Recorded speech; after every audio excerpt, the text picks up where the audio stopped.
Welcome to the Badaboom podcast. On this episode, we are thrilled to have returning guest Joe Corallo. Corallo's latest miniseries, Dahlia in the Dark, just finished its 6-issue run and will be collected in a trade paperback on August 8th. During the podcast, Joe talks about the world building and possible follow-ups to the series as he dives into his creative process. Sit back and enjoy. Hey, what's up, Joe? Hey, how's it going? Good. It's amazing to have you back. You're our 3-time guest, which is a first, and it's awesome to kind of have you back because it's a time where Dahlia in the Dark has finished. All the issues are out, and FOC is coming up for the trade. So what that experience has been like, we've talked a while. It's been in the making for quite a bit. When I was at Comic-Con, Mad Cave had early copies of an exclusive. So for me, this has been going on for almost a year. So, what's the experience been like, the feedback? And I know you have a really good relationship with Mad Cave. So what's this process been like? Yeah, no, it's been it's been fun because similar to Beckstar, the whole thing's done like it's done on my end, before anything's out. So the art was done before, the books were coming out. So I was certainly done, months beforehand. So, I wrapped writing Dahlia. God, I would say it had to have been like a year ago. And then, so I've already gone through, finished, and and now it's just, finished coming out and all that a few weeks or so ago. So I've known how this was going to go for quite some time. And, it's been really interesting. It's the longest series I've written so far. Everything else I've written, miniseries wise, has been 5 issues. They let me do 6 on this one, which is very nice of them. We were figuring out, because there's just so much going on, that we determined it needed to be 6 issues to get everything done.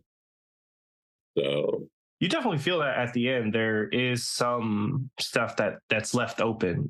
Like you do build a big world with these characters, and there's a bunch of side characters that you're like, well, I could see a whole series on their life or what they do next. Yeah. So I think it was great to kind of add that extra issue, and it definitely feels, because even with those 6 issues, you're kind of left wanting more. I feel like, Donnie's story is obviously, completed in this one, but there's still a lot to be, told when it comes to this world. Oh yeah, no. And there are some characters that, appear very briefly. What was it? I want to say I think it was in the 3rd issue. Ollie meets with,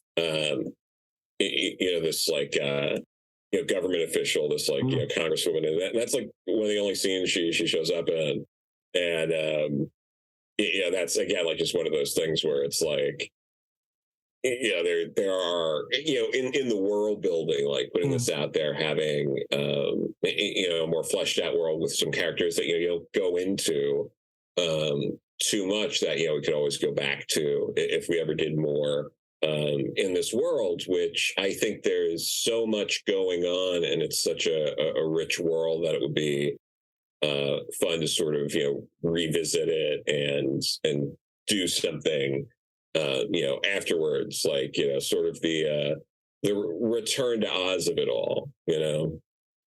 I know kind of like a lot of the industry is like shifted towards like miniseries. Like, was there ever a discussion to kind of make this ongoing? Because it does have a lot of meat on the bone in terms of like able to tell that story. I think it ends in a good spot, but also I did feel like, I think there should be, more to this, and especially when it comes to like how big some of it is. And I think you do a good job of using the space you had to kind of give us glimpses and let the reader have a bit of an imagination of where these species and these different factions in the world kind of come from. But I do think like it would be a great thing to kind of see this, and especially from someone like Mad Cave, I think it would be cool to kind of see like what an ongoing would look like, especially in this world. Yeah, I mean, and this is the case with, I feel, most small publishers, most large publishers. There's not as many ongoings anymore. And if there were to be, and I mean, Mad Cave does to some extent, there's series like, Battle Cats and things Yeah. like that where, they go on, but, they tend to be volume 1, volume 2. Nottingham is another Yeah. example of something, but, and, the Tales of Nottingham and those different spinoffs. But, with something like this, it would probably be, if we did more and if trade sales go really well, they're not going to have an option. They're going to have to. Yeah. So just throwing that out there. But, if it, sort of warrants that, there's a lot of ways, you can sort of go. One thing I will say is I would probably want to move things forward.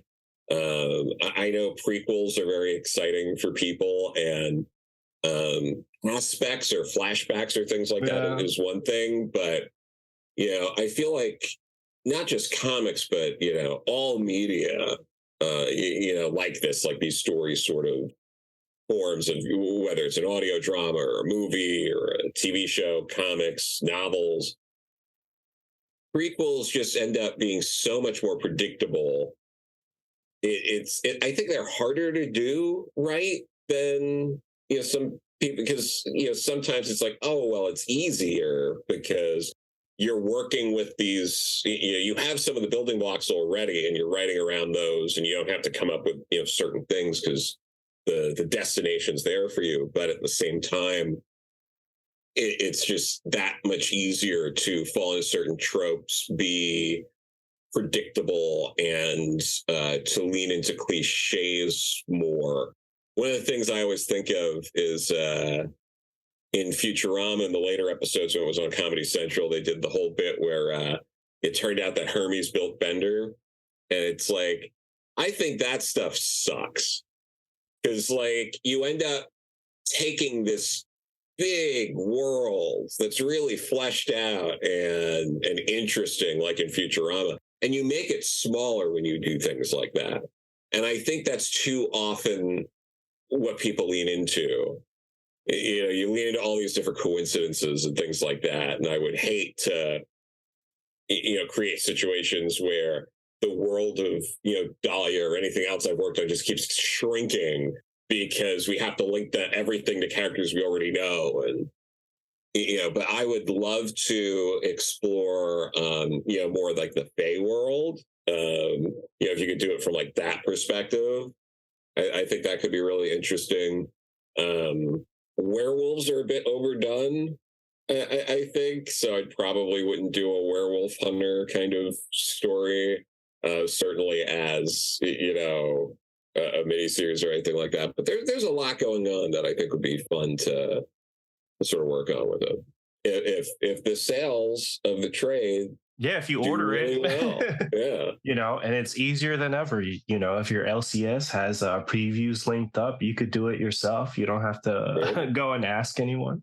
But I think you bring up a good point. And what's sad, I think it becomes harder for companies to take chances with properties that are successful. I think we see that with some things like Star Wars. It's a galaxy far, far away, but it's like about the same 3 people. It's the Skywalker family. And then sometimes when people, zig instead of zagging, you see people don't respond to it. So I think it is hard to kind of like go on that line, because you're like, you do something different and then people are like, play the hits. That worked. Why do you do that?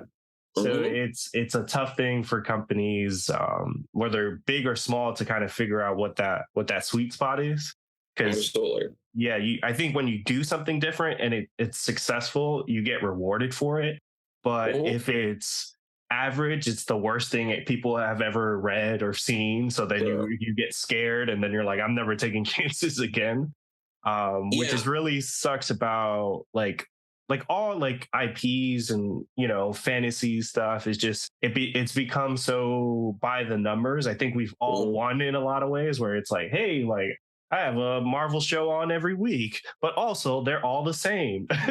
So Yeah. now it's like, did I really win? Did I really win? So Oh yeah, it's yeah. just tough. No, for But sure. I do appreciate sort of like where your head's at in terms of like where you would want to go with it. Because even reading it, there's obviously you have those flashbacks to give people context about the characters in the story. Yeah. So the easy thing to do would be like, let's just do that. We Yeah. already know what the characters look like. We kind of have a like the skeleton of a story. Let's just dive into that. But I think Yeah. it is, I'm sure, more creatively fulfilling for you and Yeah. hopefully the people that are buying the book to kind of be like, hey, like, this story was about, exploring this world on in the same car. We have like different Mhm. destinations. Like you would think there's a whole like country full of characters you haven't seen in the background, or characters like the congressperson that appeared just in a second. So, Yeah. hopefully people, have the same thought as you, because I think sadly things are either the greatest or the worst thing people have ever done or read. So I think it gets harder to take those chances. Yeah, no, for sure. But and I think too is like that kind of thing, like telling a story like that, like let's say like hypothetically speaking, like Mm, going more into like what happened between with Donnie. That's the kind of thing I think that works best if you do something else in between or do a couple of things in yeah. between. Like hot take. I think it was a mistake in Star Wars to do the prequel trilogy and not try to build up the greater Star Wars universe. So instead of just having one trilogy that deals with these characters, you then had two, Yeah. and then that made them continue doing these like all these Exactly. movies that are about these same people. When you have this entirely large, rich world that somehow is dictated by a handful of people. So I think those kind of decisions and stuff like that, it's like early on, like this is the time to do it. Because if you Yeah. just go, because if you follow up something with like a prequel or you're following the same character again, you're solidifying to the audience. You're telling the readers what they should expect from this is this character or this story, and that's it. So kind of being ahead of the game on that, I think is something that could be interesting if enough people buy the trade. Exactly. Exactly. We Uh, only get to that point if enough people buy the trade. exactly.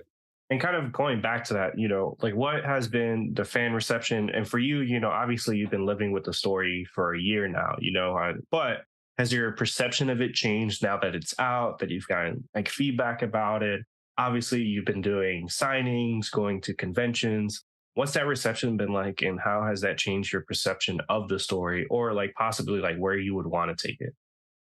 You know, none of my interactions or any of that have really made me have any changes on the thought of the story, or where I'd want to take it. I haven't been getting that kind of feedback. Um, I mean, really, if anything, it's been there's more to this. I'd like more, but I haven't been hearing sort of things along the lines of like what more that is Yeah. that people necessarily want. Just like more of this, which is good. That's a good sort of thing to get feedback on. Like this is cool. More. So that's been, but I haven't thought like in terms of, and this might be because unlike other types of books on the market, other publishers don't always operate like this, like with Mad Cave in particular, and some others do too, don't get me Mhm. wrong, but like with Mad Cave, like I was saying earlier, like I was done with this story like months before it even came out. Like I'd wrapped, so I'd really got to sit and think on the story a bit and kind of just come to terms with it in my head before anyone's even read it, like outside of Mad Cave. When you're working on a book at a lot of other publishers or a longer form story, I think that feedback has more an immediate sort of pressing impact because you're still actively in the story. Yeah.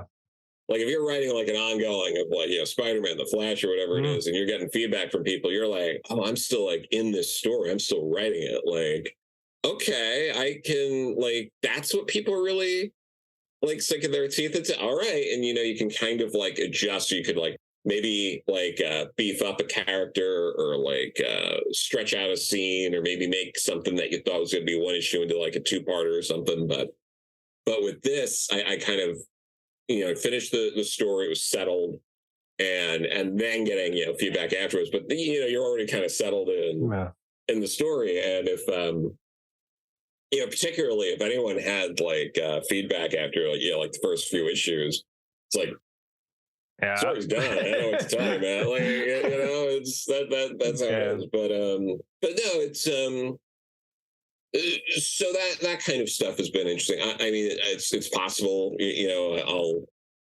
I'm gonna be at like Baltimore and New York Comic Cons. I'll be at the Mad Cave booths at different times at both of those cons.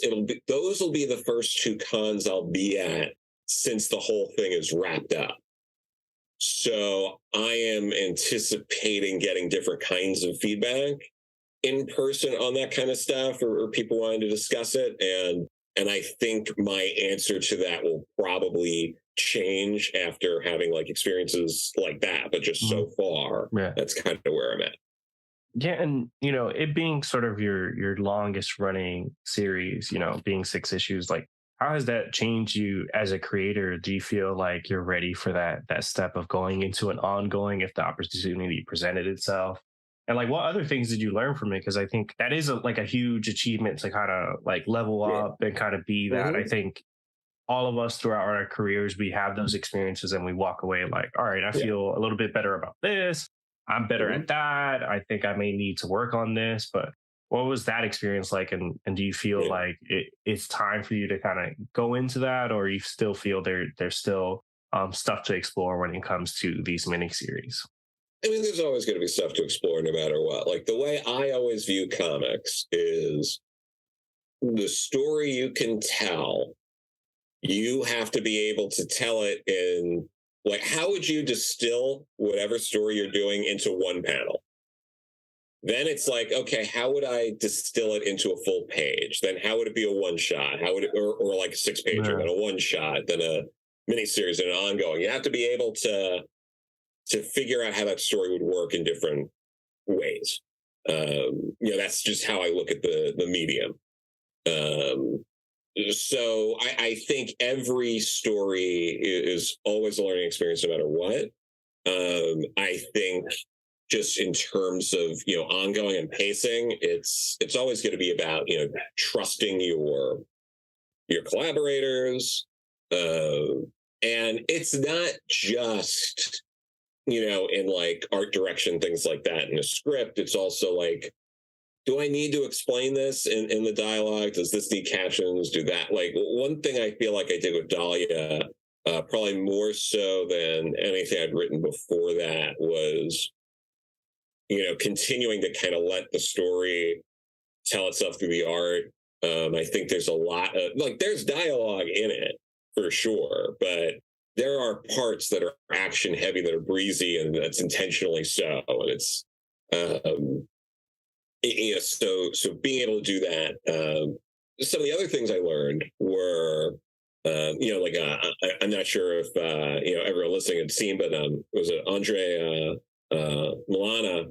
I apologize if I'm butchering the last name, but he is doing the Cobra Commander miniseries at Skybound now with Joshua Williamson. So what I also learned is I got to figure out how to market myself too. So I'll have to work on that as well. But and any artists out there listening to this, it's like hey, people working with me get some pretty sweet gigs. So I'll also say the editor on the Neverending Party is now an assistant editor over at Marvel. Noah Sharma, he's fantastic. He was an intern over at Paper Cuts years ago as well. So he's great. So again, like you work with me, people seem to do big things. Yeah, Danny Luckert, who was he was the second artist I really collaborated with. Has worked with Cullen Bunn a lot. He did a regression at Image with Cullen Bunn and a few other things too. My first artistic collaborator, Bob Wolf, doesn't do so much in terms of comics, but has a very large gaming YouTube channel and is like a guest at a lot of gaming conventions. So again, work with me. You will get far. And so, yeah, he has 825,000 YouTube subs. I mean, that's why he's not doing too much in comics. Exactly. That's what I'm saying. But that's like, his side gig. So, hey, yeah. I mean, again, you work with me. Good things happen to you, at least. So there's that. Yeah, that's awesome. But yeah, I mean, like good things have happened to you as well.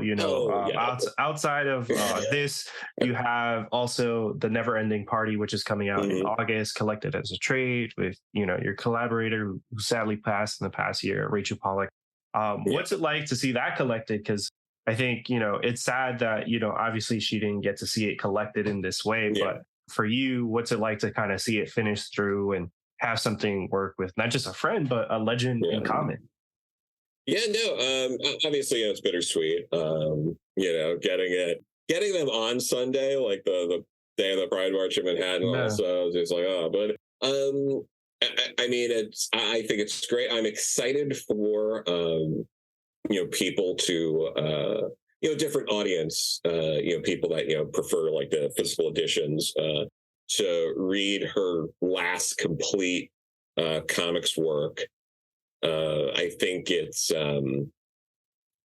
it's great that she got it was completely finished. Like this isn't one of those situations like where Leonard Nimoy had to do an Orson Welles impression as the last line from the Transformers animated movie. It's not like that. But she got to finish it. She got to at least see digitally how it would look. Made sure, her wife Zoe is gonna, if she doesn't have her copies already, she will have them shortly. I keep in touch with her. But I think the book's gonna hit a little different too, since she had passed. Death is something that comes up a lot in the book. Yeah. So yeah, I'm interested to hear what people think of it, or if they want to talk about it. I think it's, I love that I got to work with this honor, that there's something really powerful in it, that it's a really sort of timely story that's also very specifically tailored to her and her life in a lot of ways, because, the time gap is sort of representative of her gap away from mainstream comics and all that. So yeah, I'm interested to see how that all plays out. I think it's some of the best at the time it was coming out. I think it's Eva Cabrera's best art, like hands down. So I'm really excited for more people to get their eyes on it. Yeah, and I think hopefully it gets a real second win, because I think a lot of those Comixology originals were really good. And even someone like Scott Snyder had a struggle sort of getting that out there. You know what I mean? Like one of my favorite books from the last year was Night of the Ghoul. And I'm like, why are people talking about this the way they should be? And then like a couple months later, I started seeing the floppies and stuff like that. And I think some things, it's a struggle to get people to kind of try like a new platform. So hopefully having that physical copy, and then like, especially in New York, I think in August, you have like FlameCon. You have a lot of things that I think could really kind of be a platform. And hopefully you get to do some signings and stuff like that where people may discover it as almost like a new book, Yeah. So it'd be exciting to see what people think about it. And hopefully it really gets that second win, and people get to experience, her final work complete that way. Yeah. Well, thank you. Yeah, for sure. And in terms of like other stuff, like what do you got going on? You know, are you a part of the new GI Joe Transformers verse too? Not yet, but I'm available for that. Yeah, exactly. Taking for meetings, you know, your calendar's open. Absolutely, but I'm editing. I'm continuing to edit stuff over at Dynamite, so I should have a new book that I'm editing announced there shortly if it hasn't been announced already. So I'm excited for that to hit the shelves. You know, editing floppies, like being involved in monthly comics is always, you know, there's excitement. There's also a lot of, you know, like hair pulling stress, but it's, you know, there's a lot of fun and excitement to it too. You know, these two trades coming out are important. I had a short story in the SWAT Cow anthology that should be, you know, that fund on Kickstarter last year should be, I think it went to the printer now, so people are going to be getting their copies in, you know, I think the coming months. So I'm excited for people to see that. I worked with Evan Cabrera on that again, as well as, you know, Colors and Letters by Chase Bluestone. So they're sort of an up-and-comer in comics. I'm excited for people to get more familiar with Chase's work as well. You know, there's a lot of pitches. There's a couple of projects that I think one of them should be announced in the coming weeks. It's an original graphic novel. Can't get too much more into it yet, but I'm excited for people to hear that, as well as this other project that I'm still doing a lot of research on, that I think is going to be very important. So yeah, I am certainly keeping busy comics-wise. That's good. You know, and as you said, get on the Joe Corallo bandwagon because good things happen to you. So he's working on things. He's working on pitches. So, you know, get in his DMs, you know, make him a friend, send him some art, you know. So that's great. You know, I think, you know, as someone that's, you know, we've known each other for about a year now, it's great to kind of see you in a spot where you're kind of getting that consistent work and kind of, I think comics is an interesting medium. You know, you're always kind of grinding, even when it feels like you may have made it. You know what I mean? You could get kicked off that stool pretty quickly. So it's great to see you sort of, you know, be able to still find that and explore different stories. You know what I mean? As cool as it would be to kind of be on those big two books, I think it's fun to see what comics can do. You know, it is a medium. You know, there's a reason why it's called superhero comics and comics. This is true. So it's cool to kind of see you explore things and still have that joy. You know what I mean? Like it's, you know, as much as we fans love to complain about things, and like I said, things are either the best or the worst thing we've ever read. Like, there's a reason, hey, I spent money on these things. Like, I did not love that last season of The Mandalorian, but there's a helmet right there. You know what I mean? So, I, you know, it's always good to kind of keep that joy and never forget, like, hey, like, I love this despite sort of the BS that sometimes we have to deal with as fans. And sometimes we're like, hey, why does this person make six figures to make dumb decisions? But we love it, but it's great, and thank you for coming on. It's been exciting. Again, thank you. A regular, our only 3-time guest. So thank you so much. You know, so you know, Badaboom. You know, invest in the stock. We've had Joe Corallo on 3 times, so you know what that means. That means straight to 800,000 subscribers on YouTube. Absolutely. But thanks again, Joe. And with that, Badaboom. Thank you for listening to the Badaboom podcast. Keep the conversation going with Chris and I on Instagram, TikTok, and Twitter. You can find us on all these places at Badaboom Podcast.